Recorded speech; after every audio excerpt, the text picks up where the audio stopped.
Hi, I'm Dan Turner, Head of Programming and Outreach for the Georgetown County Library System, and welcome to Digibridge 2.0, a series of 12 humanities lectures by local experts on various elements of Georgetown County's deep, diverse history and culture.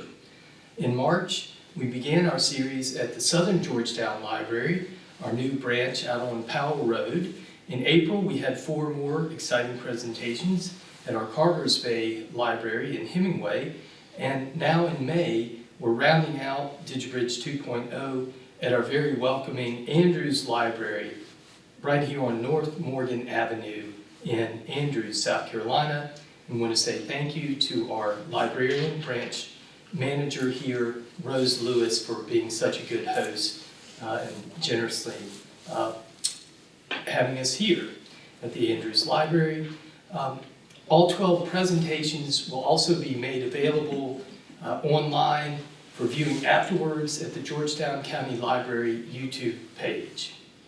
The Digibridge 2.0 series is supported with a growth grant from the South Carolina Humanities with funding provided by the National Endowment for the Humanities. South Carolina Humanities is a not-for-profit organization inspiring, engaging, and enriching South Carolinians with programs on literature, history, culture, and heritage.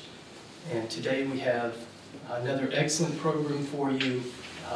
A local author, Georgetown native, Valdena Lawrence, the person behind the mask, writing to heal the trauma of domestic abuse. Lawerence is a wife, mother, and the youngest of 8 children, born and raised here in Georgetown County. Her most precious jewels are her husband, children, and grandchildren. After suffering in silence with the effects of domestic abuse from a previous relationship, she realized that the time had come for her to share her story with the world in hopes to make a difference in someone's life. And she wrote a book called Exposed Wounds, and she'll talk about that and perhaps read from it today. Exposed Wounds is a tell-all book that reveals some of Valdena Lawrence's deepest, darkest secrets about domestic violence and suicide, yet also reveals how to overcome the destructive effects of such abuse. So please welcome Valdena Lawrence. Thank you, Mr. Turner. I'm Valdena Lawrence, the author of Exposed Wounds, and I'm a domestic violence survivor. I wrote this book to share my personal experience with domestic violence and my journey to healing. My mission was to relate, inspire, and attempt to console individuals and families affected by this terrible act of violence. I could have been killed by my abuser, but I wasn't. I don't think that was luck. I believe that everything happens for a reason and have a purpose. For the past 25 years, I had worked in healthcare and customer service, but that was not enough. I wanted to do more. I wanted to make a difference in someone's life. Giving back is important to me. I can sit and record numbers, individuals, families affected by this terrible act of violence, all the injuries and deaths affected by domestic violence, but I'm not going to do that because any death or any injury due to anything other than natural causes too many. But in my book, you will read about love, mental health, molestation, alcoholism, adultery, domestic violence, voluntary manslaughter, attempted murder, and suicide. I have seen all these up close and personal. But if sharing some of my most deepest, intimate, and embarrassing moments can give hope or save just one life, then my mission would be accomplished. So without further ado, I'm going to read a few excerpts from my book. I'm going to share a few pages with you. I'm going to read from chapter 5, page 23.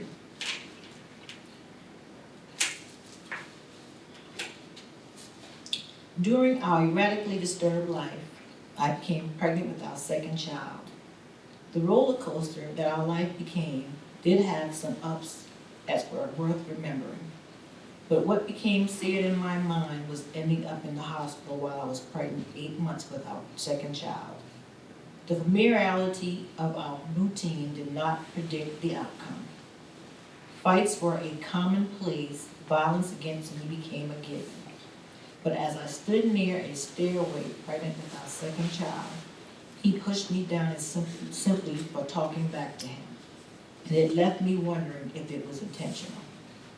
Luckily, I only fell down a few steps. Ricky kept insisting that it was an accident, the result of my clumsy misstep. I could no longer afford to be ignorant to his true intention.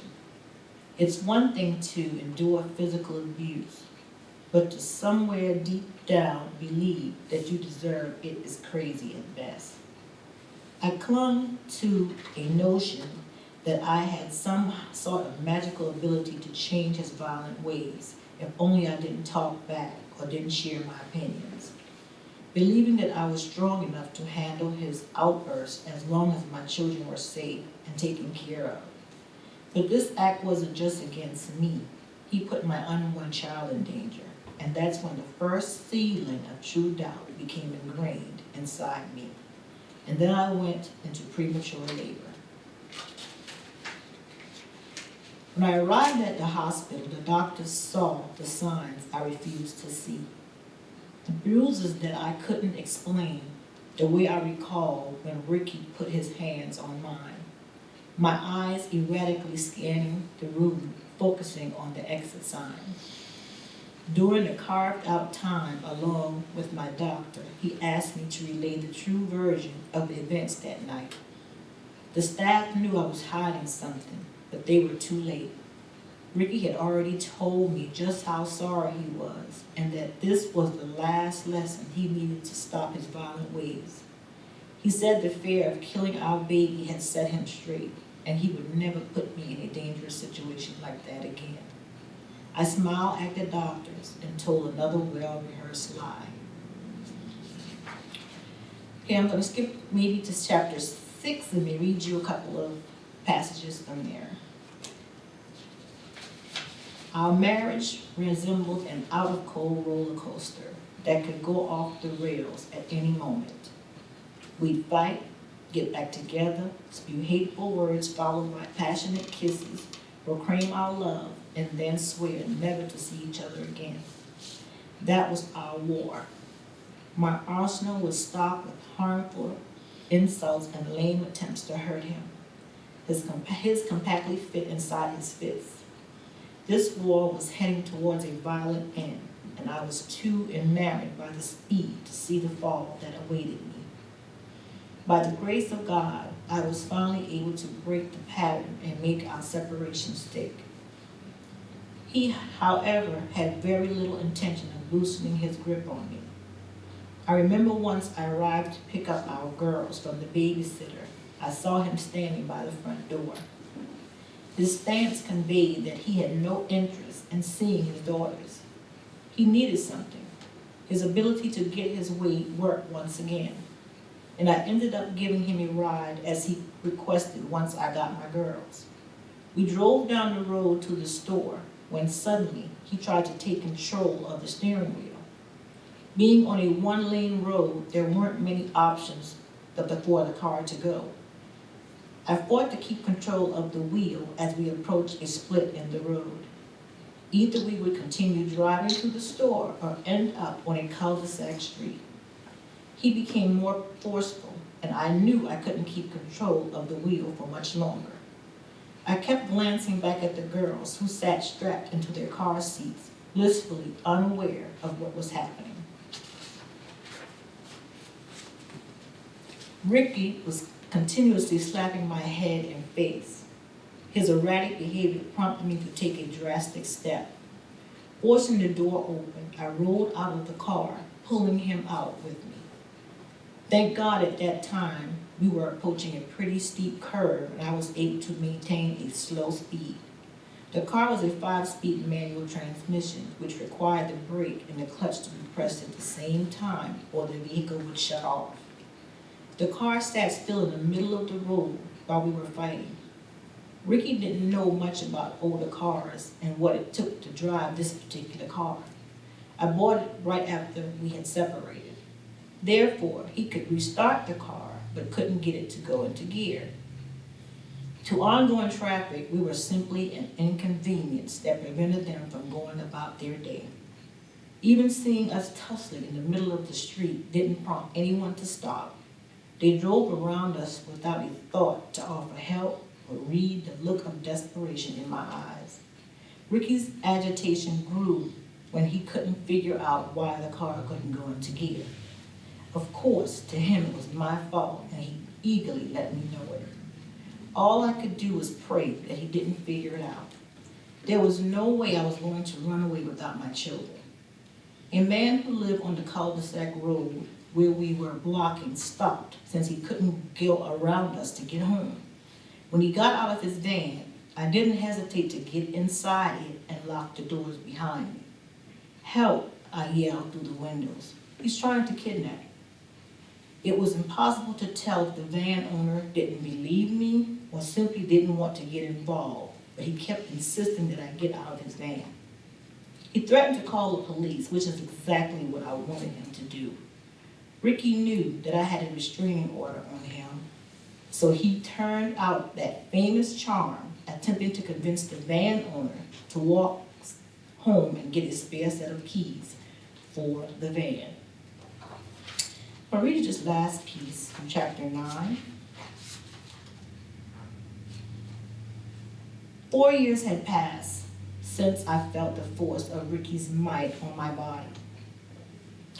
Once my name was signed on the divorce papers, I never thought I would have any consequences from his actions. Yet when I found out that Ricky tried to kill Claire, everything inside me froze. I never could have imagined that he would graduate from assault to attempted murder. All those feelings that I managed to suppress came rushing back. It was as if Pandora's box had been reopened inside me.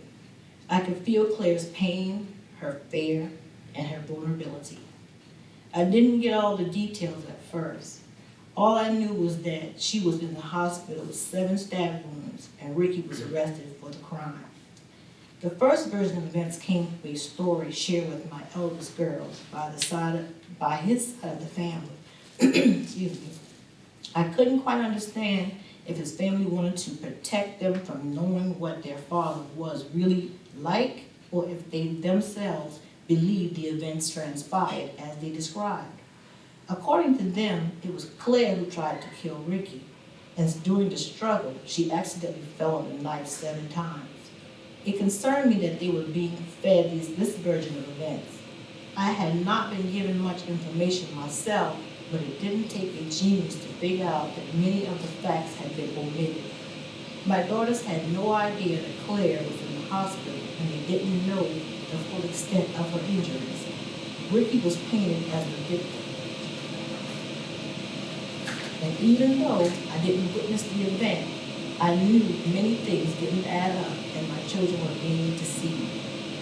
I prayed for guidance, and God came through. Claire reached out and invited me to visit her at her parents' house.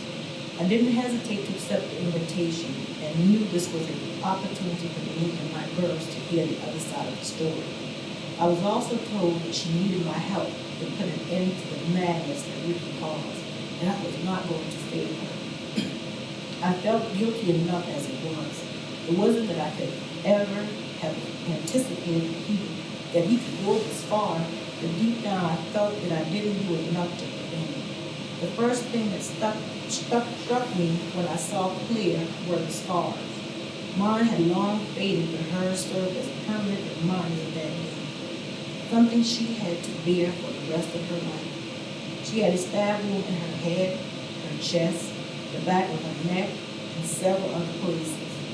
Some would judge me for allowing my children to see this, but it was more important to me to show them exactly what their father was capable of, and that it could have been, and it couldn't have been an accident. Her story had to be heard, and it was now their truth. It was through the details revealed by Claire that I realized just how lucky I was. What I suffered at Ricky's hands was traumatic and awful, but it didn't compare to her ordeal. She told me the reason he gave her for why he tried to kill her, and it sent chills down my spine. He said that no other woman would leave him the way his ex-wife did. The crushing weight of my guilt made it hard to breathe. I felt responsible for what had happened to her. The echo of his words kept me up many nights. Claire described the harrowing details of how she fought for her life while throbbing in my arms. I always viewed crying as a sign of weakness, and I never allowed my tears to spill because of grief. I won't give him the satisfaction of seeing me cry. Whatever it could take from me, it couldn't be able to take my cry. But feeling her body shaping my arms, I felt the tears running down my cheeks as well. The relief I felt as we cried together gave me the strength to do what I needed to do next. None of these events came without cause. I hid behind a mask of shame for a very long time. It took years for me to believe and understand it wasn't mine. I did not deserve what happened to me. Nothing I said or did gave him the right to put his hands on me. The first and hardest steps I had to take toward my healing was about identity, my identity, and forgiveness. I had to realize that what I had been through was not who I was, and I had to forgive my abuser. Not for him, but for me. I didn't want to give him one more minute of my life than what he had already taken from me. But I want to be clear. I forgave him, but I will never forget, and no one should expect me to.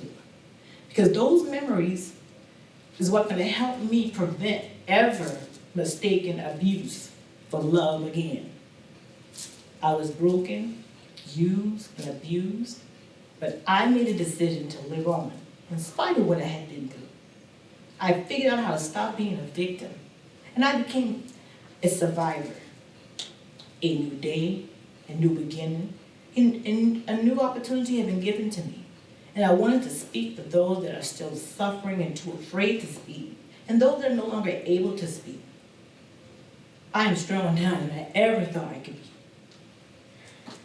If I hadn't refused to stay down, my abuser would have won. I would like to read a piece that I wrote about being a victim and victimization. A victim is a person harmed, injured, or killed because of something or someone else. One must fight hard to reclaim their desire to live after being a victim.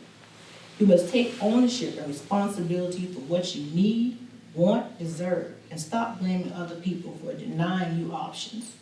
Try to recognize your own weakness that may have landed you in that very situation. Know that everyone has been attacked, injured, cheated, fooled, or harmed in their lifetime, if not physically, then emotionally. In other words, everyone gets harmed by unpleasant events at some point. We're all victims to life's challenges and difficulties. Life tried many times to make me bow to victimization, but I refused to. Molestation and I met when I was a preschooler. I was visited by suicide as a teenager. Then I was hit by domestic violence as a young adult. The whole time, I was right down the street from voluntary manslaughter. I got struck behind so many roadblocks, I began to think that I wasn't going to make it. It's hard to look in the mirror and see that you're beautiful after being treated so badly and don't know why. Believe me, life can and will knock you down, but you are stronger than you know. It isn't easy, but you can survive. My struggle is still not over. I struggle every day with emotions, insecurities, trust, anxiety, insomnia, but my life is also filled with much love, joy, peace, and patience. Fear from my past has been so bad that I'm afraid to breathe with ease most days. Could things really be good without hidden mirages? Have I made it through the storms? Or is there something bad waiting for me around the corner? I had to learn how to live for today, one day at a time. Plan for your next steps and just keep walking towards it. You are not what happens to you. We carry the power within us to fight and beat life's challenges. Now I'd like to read for you a piece that I wrote about survivor and survival. A survivor is someone who manages to live through a situation that often causes death. It can also be a person who copes, gets through, or lives through a situation or affliction. Survival means continuing to live or exist in spite of an accident, ordeal, or difficult circumstance. Depending on each individual situation, surviving some situations have everything to do with the self-determination to be a survivor. When someone is being abused, the abuser is usually trying to dominate and control. When it happened to me, I refused to live in fear. That meant that I was to never allow my abuser to sense or feel my fear, even when I was afraid. Any chance of survival would depend on self-preservation. Before an abused person can reach out for help, they must do a few things. They must begin by putting themselves first, both physically and emotionally. They must find safe refuge and know their self-worth as well as their identity. In other words, they have to believe that they deserve better than how their abuser has treated them. I learned how to gain strength from adversity and convert misfortune into gift. You must not let what you go through define you. Learning how to adapt and cope quickly is important. Don't waste too much time blaming yourself for how you got where you are. All that is important is how to fix or get out safely. The abuser will not give you an easy way out. You must reach out for it. I have spoken to the affiliates of Family Justice Center and the Victims Advocates Office about the ways I may be able to contribute to their causes. The Family Justice Center helps victims of domestic violence and their children, and victims advocates advocate for the rights of victims and act as a liaison between the crime victim and the criminal court. I truly believe my books can be helpful to anyone that's reaching out for help, don't know what to do to get help, are confused about what they should do next. I would like to help anyone I can in any ways I can. I'd like to thank Mr. Turner and the outreach program, and it is an honor to have been asked to speak here today. It has truly been a great experience, and thank you. Any questions?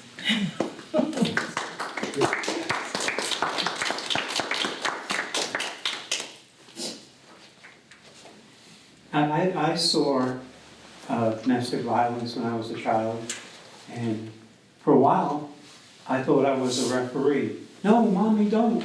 No, Daddy, don't. Yeah. Mom would say, go call the police. And I kind of knew it wasn't really, it was both of their faults. Yeah. Because Mommy was an instigator, Mm-hmm. then Daddy became, really should not have, say, pushed her over the Put couch his hands on it, yeah. and things like that. And finally, they got divorced. But I always say, sometimes, what do I have to do to escape violence? Like everywhere I go, I see violence. It's almost Like, impossible now. After the domestic violence when I was a kid, a guy came and grabbed me, pulled me into a garage, got on top of me. My mother worked for the police department. I finally was able to break away. I went, oh, Mommy, this man grabbed me in this garage. And she called the detectives right away. Detective went in the kitchen to use the phone. He called up his wife and said, honey, you meet him apart and we'll be home pretty soon. and as long as you two are ready, we'll go out to dinner. We got nothing here. And so they didn't do anything, and the guy finally got caught 2 years later. I saw him running, I'm cutting the lawn with the lawnmower, the police pulled up, and I said, "Are you looking for this guy, Henry?" They said, Yep, he's right in the backyard, hiding behind the chimney. And I said, "He grabbed me and pulled me into a garage." And they said, "Well, he pulled the young kid into a garage and burned holes Really? in his arm." And then I was at recreation at school, and it was like a hurricane outside. I would meet another couple guys, we were the only one there, and this janitor came in and grabbed me. But in the first situation, when the police came, and they said to my mother, "Look, Fran, this is not what you want to hear. Nothing happened here." And my own family, my sisters called me, "You dirty liar, filthy liar, falsely accusing this man. How could you?" And then when I went in the military, drunks in the barracks grabbed me, threw me down a flight of stairs, handcuffed me to a pole, beat me up. And I have a friend. I drove him to the VA hospital. He grabs the nurses. And I told the nurses, I said, "Man, did this man molest you? Did he, touch you, assault you?" And she said, "Oh, he's an old guy. We don't want to get him into trouble. Oh, he's just a feisty old man." And after I saw him do this a couple times, I don't drive him again. Then I was driving another veteran, and he tried to molest me in the car. Wow. And so it just like goes on. Then I was a police officer at the VA, and I dealt with some ladies who came into the hospital, and they had complaints about domestic violence. So I would take the complaint, call the city to come in. A couple cases, family services came in. Child protective services would come and interview the victims. So we had a female police sergeant. I'm in my office, and all of a sudden, our training officer said, "Officer down, main lobby." Wow. I said, "What?" I ran to the main lobby. A police officer is attacking our sergeant. Ripped her shirt, threw her to the floor. My chief said, "Oh, come on. Can't you see? Sergeant Taylor's black. She's a female. All the females are a bunch of liars." The guy who did it got promoted. She got demoted for being humanly unreliable, crying on duty. So sometimes I said, I gotta sit down and write a book about what has gone on in my life. But I know that domestic violence, they sometimes call it the Dracula effect, where it's intergenerational. It can carry on in a family, Yes. because the children who watch this and see this and It's are like a affected, replay. they don't know any better. So I really admire you for telling your story and helping others, and getting help for yourself. And what you said about coping, getting a refuge. Yes. And I've learned, I have to learn how to say no. Yes. Like the same veterans call me up, "Hey man, can you give me a ride here?" "Nope." "Hey Greg, meet me here, man." No. Yes. Because the same guy carries on in Andrews, and it goes into restaurants and tries to pick up the waitress. Hey, honey, who owns that Mustang outside?" And the waitress said, "Oh, that's my Mustang." The guy said, "Well, why don't we meet on a lonely country road when you get off work, baby?" And he said, "We can get it on." And I said, after that, I said, "No more. No more. No more." That's right. Yes, because I will not be an enabler to somebody's violent Exactly. personality, abusive personality. That's right. Protect yourself. But I find myself falling into that trap, You know, people call me to do work for veterans groups.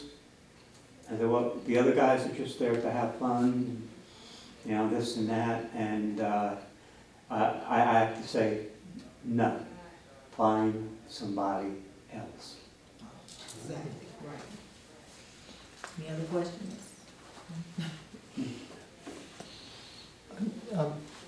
Thank you for that, and for sharing all that, and for writing the book too, as well, and then publicly speaking about it, which must have been very difficult to write it, and you can tell it's still emotional and raw when you speak about it. So that's a difficult task that you're taking on. In making it public, and I wonder if on one level that might bring back the bad memories, the trauma, even as you speak about it, and as you were writing about it. But did the actual process of writing, did it help heal your trauma? Did you feel like in a way? I think that's when it began. I wasn't even able to begin to heal until I was able to start publicly saying it. Because before, you kind of keep it, it's like a hidden secret. It's like this forbidden thing to talk about. Because people don't realize that when you start talking about domestic violence, it's not just that person, those two people. It's everybody involved with the party that's doing the abusing, and it's everybody, the person that's being abused.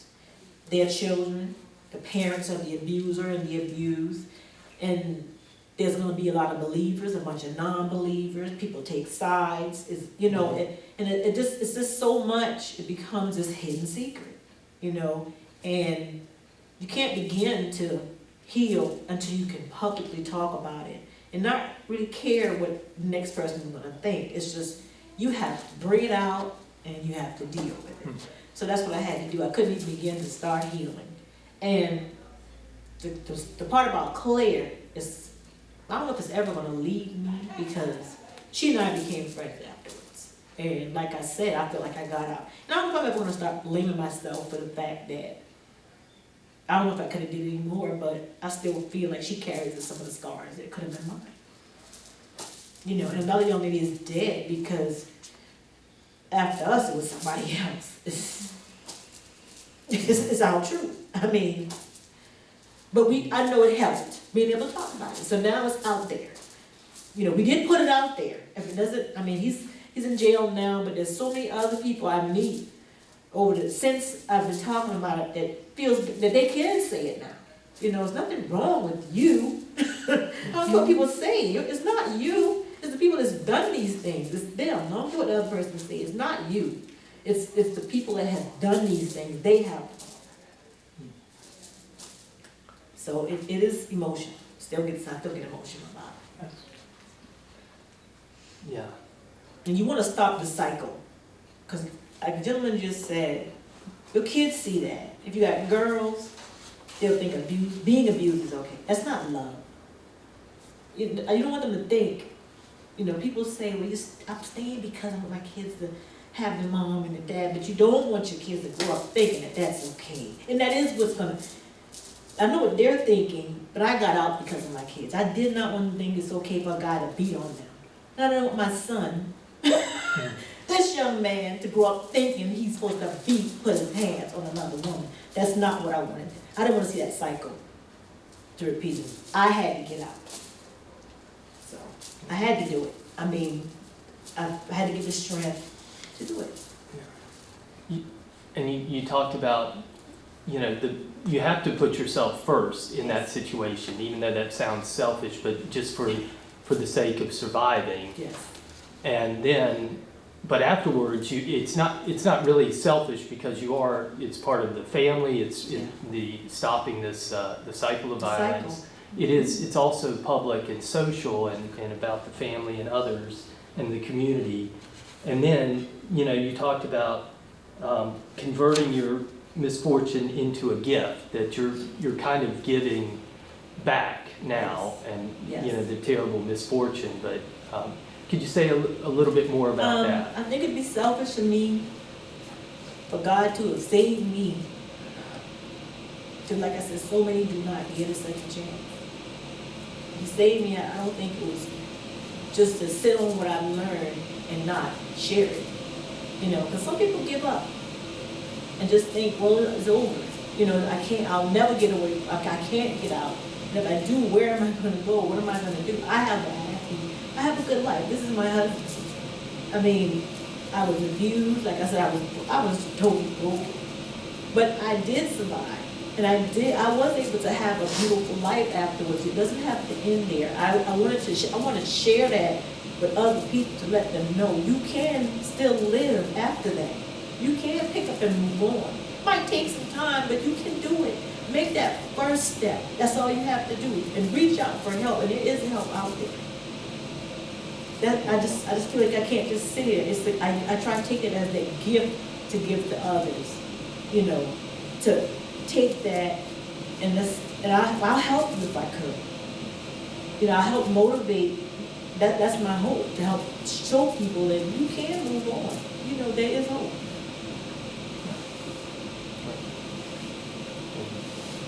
And you mentioned living for today. How do you go about that? It's kind of not forgetting the traumatic past, but forgiving it and then living. How do you live in the present? Live for today. You can't. It's hard because when I was trying to get past the fact that, because the abuse is always going to be, he's going to be there, okay? But you can't worry about what happened yesterday. Okay, you have to pick up where you are today and say, I can't go back and get that. You're not going to get what you already lost. But here I am today. This is what I got. You look at your resources. Start reading. Try to find out what is out there. I mean, I might not have the money today, but there's all kinds of different organizations. You have to do your research. Make phone calls. Call. You know, there's, like I said, there's victims advocate. There's all kinds of people out there, resources you can find out. Who can I talk to that can help me in my area, in my community, what I can do, where I might can get funds, where I might can get some housing, where I might, get some clothes. Because if I leave, I don't have any clothes. Find out what you can do for yourself today. And don't worry about next month and the month after, because I don't know where I'm going to be a month from now. And they say, well, I'm worried about, I can't get over it.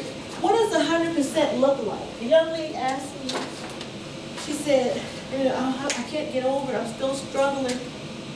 I don't think I'm ever going to be 100. What does 100% look like? I'm not 100%, so it doesn't look like me. I'm still terrible. I still can't tell certain stories just because, like I said, it makes me emotional. I mean, that I'm happily married. I have a beautiful husband. I have, my kids are all doing well, but I'm still struggling with the fact that I went through that, and it's never going to just 100%. So what does 100% look like? And all she could do was laugh when she said, well, you don't know, I don't know. So, just to lighten the burden a little bit, what exactly are you trying to become? Because it's not me. So, it's just today. You want to make it through today. And then you make it through the day, you wake up tomorrow. And then you go through tomorrow, and then the next day. And it's just a daily, one day at a time. But you don't just sit there and let everything to come to you. I didn't know sometimes how I was going to pay my bills the next day. But you call, make calls, and sometimes you just meet people. You'll be surprised sometimes if you just get to talk and stop being ashamed. That's what I'm trying to do. Don't be ashamed, because that was me. Some people are like, you really? Yes, me. I really did not know, where some of my meals were going to come from the next day, because we struggled. My husband was abusive. He wouldn't work. We really struggled. Really. But luckily, my kids knew I didn't lie to them. I told the truth. Like I said, some people might blame me and think that was wrong, but it was their truth. that is what our life was. And I want them to understand that. Sometimes if you don't tell them, how are they gonna understand? You know, they go to school with other kids every day and they're not understanding something that's not normal. No, I want them to think what we got going on over here is normal, because it's not.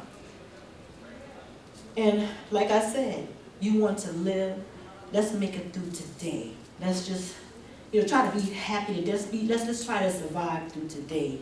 And you go to bed and you wake up the next, and this is a new day. Let's just see how we can fix today. What can get accomplished today? And that's how you do it. Any more questions? Well, thank you so much, Thank Valdena you for Lawrence. opportunities. Yeah, wonderful book, Exposed Wounds. Exposed Wounds. And there it is. Yes, it's available on Amazon in paperback and hardback. The paperback is $19.99 and the hardback is $29.99 on Amazon. And I also keep a copy here or there. It's available to check out at the Georgetown or Yes. Georgetown County Libraries as well. Mhm. Yes. So thank you so much. Thank you. And yeah, Exposed Wounds, exposing them in order to heal. In order to Yes, heal, and that's right. thank That is my mission, to help, console, and to relate. I can relate because I've been through it. I'm not just talking about it, reading about it, I've been here. Thank you so much. Thank